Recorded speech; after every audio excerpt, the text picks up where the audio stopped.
Hello, everyone. Welcome to Closers. On this Closers episode, we're talking with Thomas Fields, the founder and CEO of Grind. Grind provides the world's first portable and accessible basketball shooting machine that is helping athletes perfect their shot all around the world. Thomas's love for the game of basketball started at the age of 7. In high school, he was a top 50 state-ranking prospect that competed against several future NBA players. After facing injuries, Thomas set out to turn his passion for basketball into a business, and Grind was born. In this episode, we'll learn more about his business, we'll discuss his Shark Tank appearance, his feature in Forbes, and learn more about how he is inspiring inner-city kids to pursue careers in engineering and technology. I enjoyed my conversation with Thomas, and I know you will too. Tune in for more.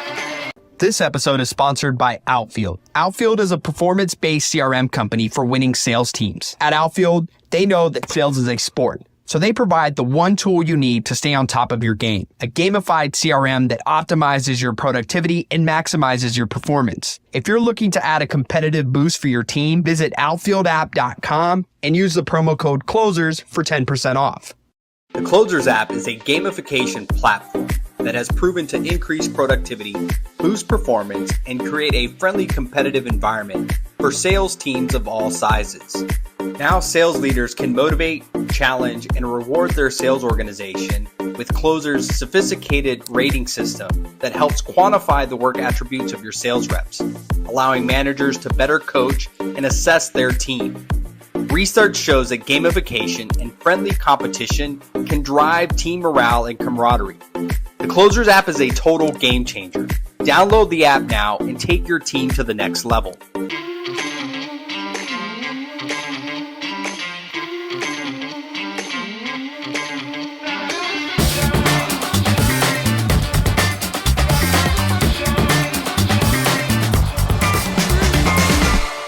Welcome, everybody. Excited to have Thomas Fields with us today. He's the co-founder and CEO of Grind. Thomas is an engineer, entrepreneur, and he made his first mill at the age of 26. Thomas, excited to have you on, man. No, thank you for having me, man. I'm excited to tell our story.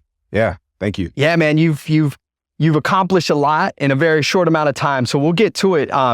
This vision and this life you're living really started at a young age for you in your passion for basketball. Yeah. So talk about kind of growing up in Houston, your love for the sport and how that evolved into what this business is today. Yeah. No, first and foremost, I'm a hooper, right? Yep. I'm a basketball player, and it started with that love of the game. So I started playing basketball, when I was like 4 or 5 years old. Yeah. Picked up a ball and just fell in love with it, man. And I grew up loving basketball. Fast forward into middle school and high school, I started playing, ball here in Houston, Texas. And I was raised like in the inner city, right? So like North Side, Houston, that's where I was. And yeah, man, like freshman year, I made varsity for our high school. We were playing teams like Yates and Wheatley, right? Like Yates had just went back-to-back state championships, right? Wow. So it was, we were like, HISD was like it was for real. Yeah. So made varsity freshman year, I got ranked in the city, got ranked nationally. So after that, man, it was really just a matter of just focusing on my goals, trying to get a scholarship. My goal was to play D1, Division I basketball. And 10th grade, I tore my ACL. Wow. I tore my ACL on my right knee, kind of like went to a screeching halt in terms of basketball, like literally. Yeah, your life paused. Everything was done. I was just like, basketball was everything to me. So I recovered, right? I'm going through it, pretty depressed at this point. Come back, gained like 15 pounds of muscle. I was doing 500 push-ups a day, 5 a.m. workouts, whole nine. And junior year, come back, right? I'm playing, tear my other ACL. And then I come back from that, tear it again. And then right before I'm graduating as a senior, I tear my meniscus. All right. So I had like 4 knee surgeries before graduating high school and literally couldn't play college ball. And it was pretty wild, but it was kind of a blessing in disguise because throughout this process, my school had bought the shooting machine, a 12-foot tall machine. It's 400 pounds, $10,000. But what it does, it gets all your rebounds for school, for a team. And instead of shooting 100 shots, every hour, now this machine allows us to put up 1,000 shots. I loved it, but I never had access to it. My coach never let us use it. So I was really frustrated coming back from these injuries, didn't have access to the great sports equipment that, was out there. So I just really figured why isn't there a company designing products specifically for athletes like me, right? Design it for the athlete, for their home, that's not 400 pounds and not $10,000. Yeah. The price of a car, right? It's like, how can I create something that serves kids? And that's how kind of Grind was born. Yeah. Yeah. So you essentially, you saw your basketball dreams fade after these 4 injuries, face adversity. Yeah. And then immediately saw a problem of the lack of accessibility and the need to address a very target audience in the market with something that's applicable and approachable, right? And like you've said before that, to shoot 500 shots, it would take you multiple hours. Yeah, 4, 5, 6 hours at a time. Yeah. Yeah. And then you're not focused on what really matters, which is shooting the ball, which is perfecting your craft. You're just, burning yourself out trying to get rebounds. I obviously had the problem of not having access to really great sports equipment. A lot of NBA teams had this thing, but kids like me didn't. We're trying to reach that goal, but we don't have access to the best sports equipment, right? So the concept came, how do I fold this 12-foot tall machine into a duffel bag, right? Yeah. Make it really dope, authentic to where we come from as athletes. And how do we make it affordable and accessible? I just really went in the garage, in my parents' garage, started drawing and listening to music, and started figuring out how to put metal together. Yeah. Stick metal together. It's called welding. So I picked up welding and I started figuring out how to weld different kinds of metals. My friend Xavier, he was going to welding school. He taught me how to weld. And from there is all right, let's start making them, right? So literally prototype after prototype after prototype. At the time I was working at 3 different spots. So I was working at the YMCA at 5 o'clock in the morning.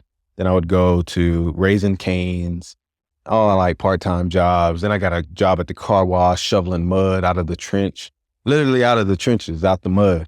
And I basically used all that money to buy and fund the prototype and the R&D behind Grind. Yeah. So I'd buy a welding machine or buy metal, and that essentially funded the boot. That was me bootstrapping Grind in the first 3 years. So bootstrapped,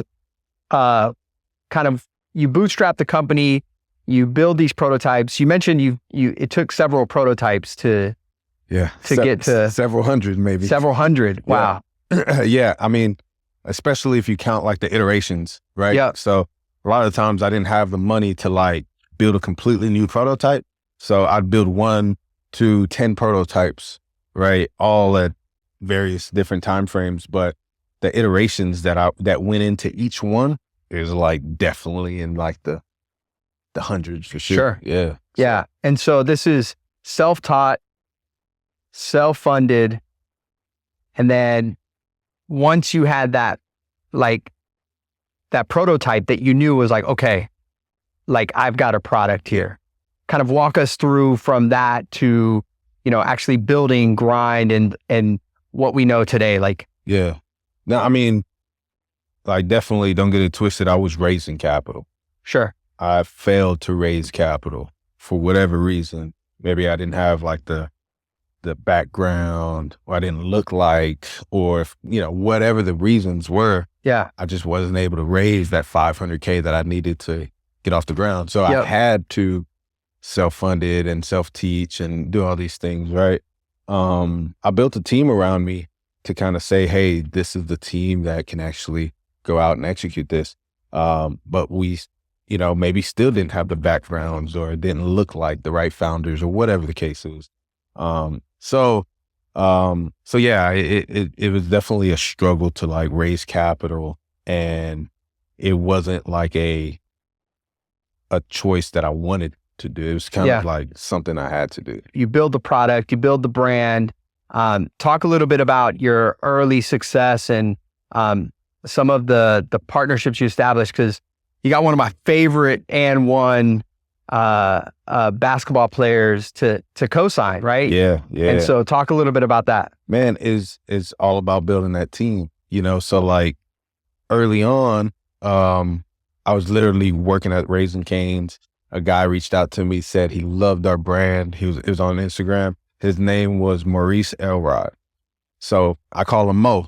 So Mo hit me up. He was like, yo, man, I love the brand. We got to talk, right? Yeah. This guy was literally like Baller's Life before Baller's Life, right? He was a filmer, right? He would film all the basketball games. I always wanted to be on his platform. And when he reached out to me, I was like, oh crap, like this is I think it was called High School Hopeful. This is High School Hopefuls hitting me up. Like, holy crap, hell yeah, I'm gonna meet with you, right? So we met at Cane's, had lunch, and he was all in, man. Fast forward, rewind, he was one of the first employees at And1. Gotcha. He literally like would get on the bus with all the And1 players and make sure they're, timely, the schedules are right. He was manager.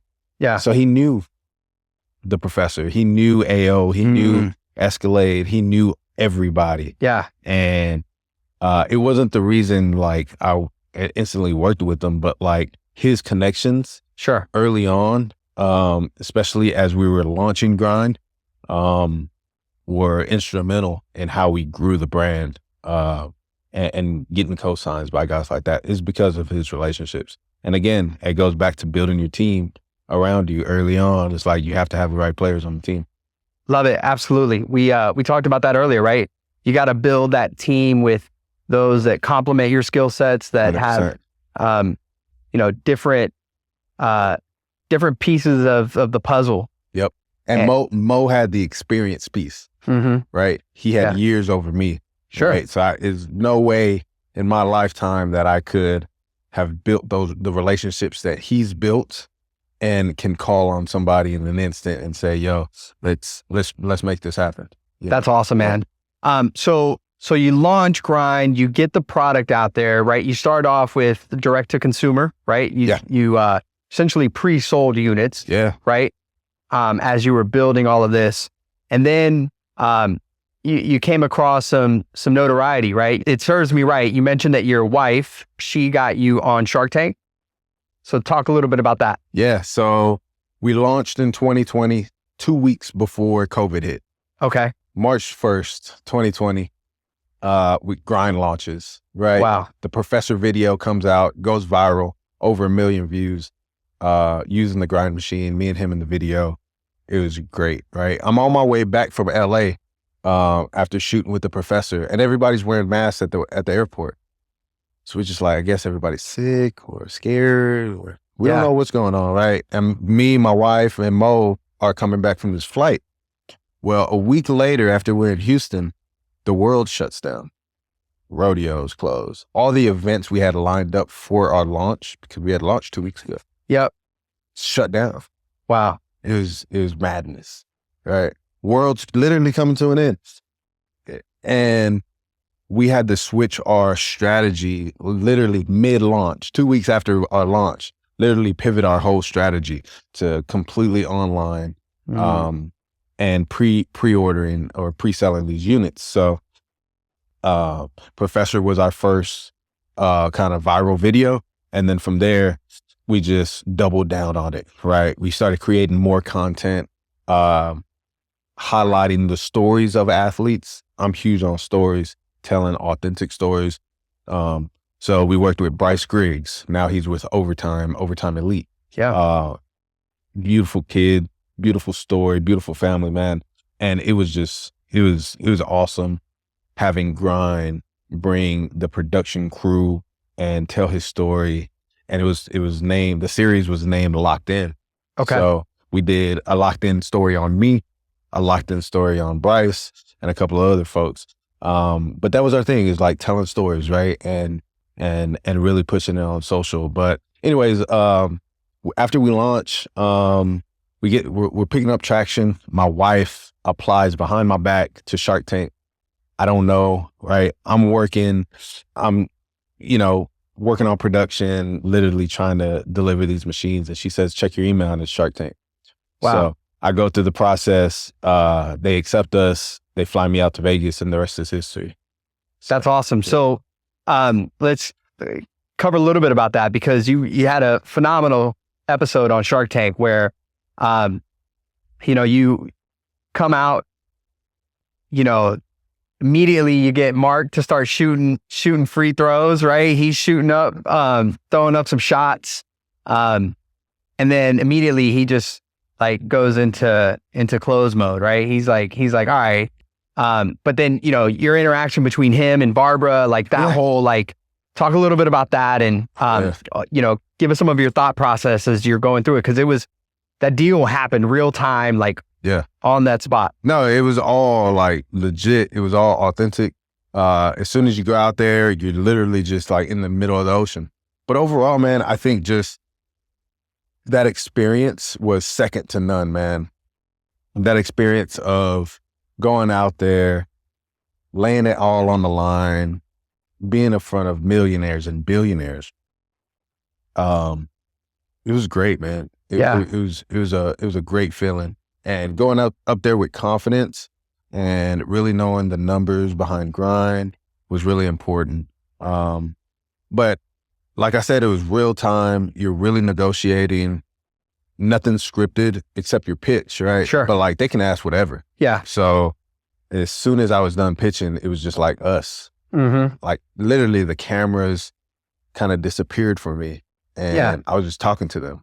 Locked in. I was just locked in. Yeah. So knocking out questions, really trying to control the room. Yeah, no, I mean, you were in the room with billionaires, right? You got Mark, you got Barbara, Mr. Wonderful, A-Rod was the guest, the guest shark. Yeah. And, it was really interesting to see how, a few of them bowed out quick. Yeah. Yeah. Right? That was surprising. For sure. And you got to compose yourself. Yeah. And then that's kind of when the time when you remember the cameras are watching. Yeah. And you're like, okay, I gotta really like lock in and just control my exterior right now. Absolutely. Right. And remain stoic. Yeah. Have to remain stay stoic. calm. Right. And just still answer the questions, relax. You know what I'm saying? Yeah. Did you foresee though, Barbara and Mark going in together on this? No way. Yeah. No way. It seems way outside of her, like, like for him, it makes sense, right? Like you would tell me Mark and Aaron. Yeah. A-Rod. I right? kind of saw that. And then when A-Rod came out immediately after all the compliments, he was like, but I'm out. I'm sorry. Yeah. I was like, oh my gosh. Right. Yep. And at that point, it feels like we're getting towards the end. Right. In my head, just kind of shot clock, just thinking about understanding where time frame. But Barbara really took to how I carried myself. She invested in you, not the product. For sure, man. Yeah. For sure. She definitely like betted on Thomas. Yep. You know what I'm saying? And post, and like how we just talked about how, prior to that, your experience raising capital and, just getting into the room with those kinds of people to tell your story was really not great. And to have the opposite thing happen on Shark Tank, man, that says a lot about you as an individual. No, I appreciate that, man. But yeah, it was pretty awesome getting the buy-in from Barbara, knowing that she wasn't a basketball player, and it's not a business that she can directly impact maybe, but the fact that she just literally betted on me. Yeah. It was pretty refreshing, man. Yeah. I like her comment to Mark too. She said, he's not here to sell one. Man. Right. I was like, thank you. Someone speak up. Yeah. But that's awesome, man. And then from there, we talked a little bit off camera about this, but then you started getting the hot hand. You're getting the hot hand. You're getting viral. You're getting on Shark Tank. And then next is Forbes 30 under 30. Techstars. Okay. So yeah. So walk us through. You go from Shark Tank, you're on a high, right? You're excited. You've just got access to capital. You've got momentum. You've applied to Techstars in the past, you've told me. Yeah. So like Techstars, world-renowned technology accelerator for startups. They invest in the company, but they have like an amazing network to investors, advisors, and a network of founders that's just great, right? So early on when I was raising capital in my garage, I applied to Techstars. Yeah. I'd read about them, read about the companies that have came out of there. I think Airbnb, Dropbox, huge companies came out of like YC and Techstars. So I wanted to be one of those companies, right? So I applied, got denied, and I just kept it moving, just kept building, not letting it stop me. But yeah, we get all these kind of things going. I hear about a sports tech accelerator going on out of Techstars, and I instantly applied. I knew who the managing director was. Okay. Jordan Flegel, shout out Jordan. He ran a company called Coach Up, and I applied, and we made it happen. Love it. And so Techstars really helped kind of incubate, right? Like they give you access to resources, capital, really help you build the foundation. And so you come out of Techstars, and then you immediately roll into your next accolade, right? Yeah, Forbes 30 under 30 in sports. That was pretty huge for me. That's huge, man. Yeah. And so talk a little bit about that Forbes 30 under 30 experience. Like, how'd you find out? What was like some of the cool moments, or just like, things that you didn't expect coming out of something like that? Yeah, I mean, I think it was the momentum about Shark Tank's Techstars, right? The story, my story as a founder. Yeah. Going into Forbes, they love that, right? They want somebody that has a great story and has, those things, has momentum, right? Yeah. So at that point, we've raised, a couple or a few $100,000 at that point. So, now we're running, you know what I'm saying? So Forbes loved that. And I think that, highlighting the top 30 innovators in their, class, that's what it was all about, right? So I'm trying to change, sports and technology. I'm trying to change the sports world, I'm trying to change the world in the lens of sports, through great, beautiful products. And we're starting with the grind machine. And I think Forbes saw that and threw me on the list with Jack Harlow. Wow. With Devin Booker. Right. So like to see my name next to guys like that, man, it was pretty special. So yeah. And when my family saw it, man, it was just to see our last name in Forbes. It was a beautiful feeling. So absolutely. Yeah. And it's one of those where, as you build a legacy, it's something you can hone back to and say like, this moment was really special. Yeah. And that, that gave you the platform and the momentum to continue to move forward. Yeah. Right. So let's talk a little bit about the business, right? Yeah. As you've built Grind, you started off as direct to consumer, right, through your website, and have built momentum there, built a social presence, and continue to grow. But you've got some partnerships on the horizon that are going to really expand your reach. So talk a little bit about that. Yeah, I mean, obviously we're trying to change the world through sports, right? And, how do we do that is, first going directly to the consumer, right? So most of our customers are, parents and kids, in middle school and high school, right? That have that dream of making it to college or getting to the NBA. So that was our focus, building a brand around the athletes and building products around athletes, all focused on athletes. So what better ways to reach them? Retail, right? So now we're getting into Dick's Sporting Goods. So we'll be rolling that out pretty soon. And new products on the horizon. Okay. So now we're expanding past the grind machine and adding new new products to the line, all centered around smart sport. Yeah, no, that's awesome because now you're expanding your reach. You're getting exposure through, I mean, Dick's Sporting Goods is the largest probably nationally for when it comes to sporting goods. And then from there, you're expanding your ecosystem. Yeah, 100%. And so those two things in tandem are just like those very powerful. Very powerful. Extremely Absolutely powerful, man. Especially for our mission, right? Is to change lives through sports. And, you know, and we're still obviously doing that through the products that we create.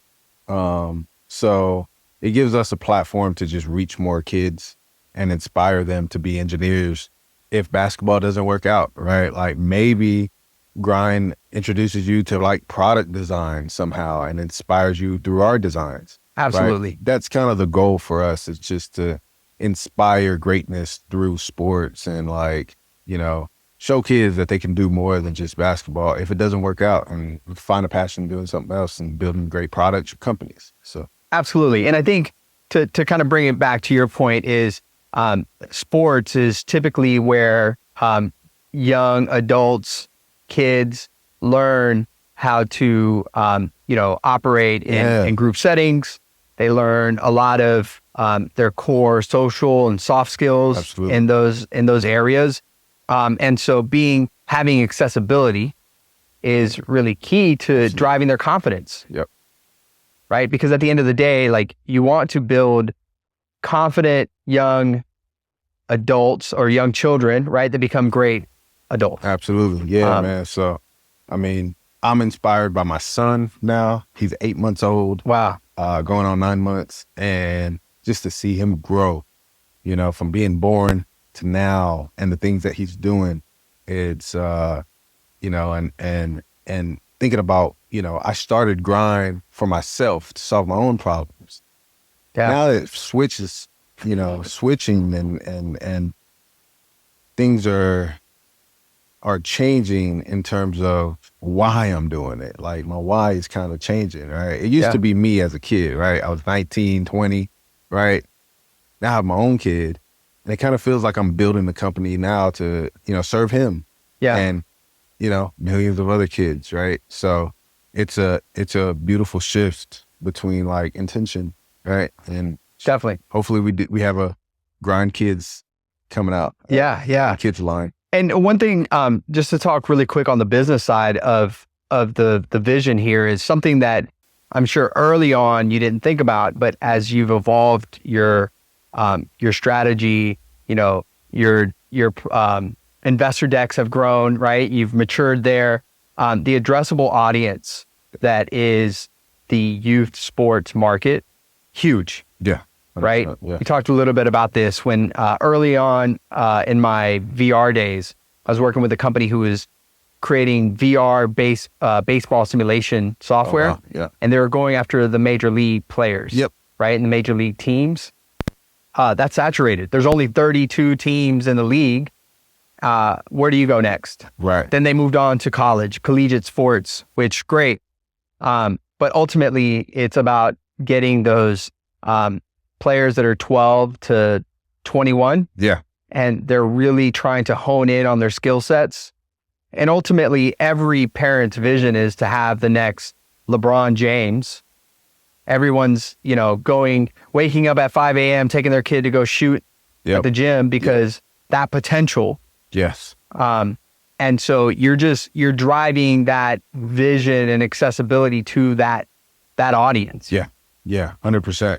And we're creating the tools that they can use, right, to, you know, work more efficiently and work harder and smarter at the same time, right? Definitely. All backed by a brand that's authentic, that has great intentions to inspire the kids, has great intentions to not only inspire them to be a great basketball player or a sports player or athlete, but to inspire them past sports, right? Yeah. So, like, how do we get them to click to say, hey, I can build great products too, or great companies, right? So that's definitely the intention, right? Is to definitely have that inspiration sparked way past sports.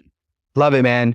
Well, excited for you because we've chatted off camera about the things you're working on. Yeah. And I won't put you on the spot here about them, but, as you've mentioned, you've got, digital products and other products that complement your existing portfolio. Yeah. And ultimately, ball is life, right? People are literally, waking up every day, eating, consuming, thinking about basketball, and you're just giving them something that feeds into that passion. So growing up, it was my favorite sport.